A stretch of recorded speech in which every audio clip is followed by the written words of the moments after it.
حضرت علی نے فرمایا، عقل مند وہ ہے جو اپنی غلطی مان لے اور اس کی اصلاح کرے۔ حضرت علی نے فرمایا، صبر دو قسم کا ہوتا ہے، ایک مصیبت پر اور دوسرا گناہ کے بچنے پر۔ حضرت علی نے فرمایا، خاموشی بہترین عبادت ہے جب تک کہ تم حق کے لیے نہ بولو۔ حضرت علی نے فرمایا، جو شخص اپنے نفس پر قابو پالے وہی حقیقی فاتح ہے۔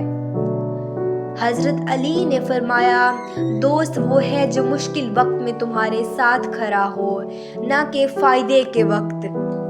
حضرت علی نے فرمایا، تکبر عقل کو کھا جاتا ہے جیسے آگ لکڑی کو۔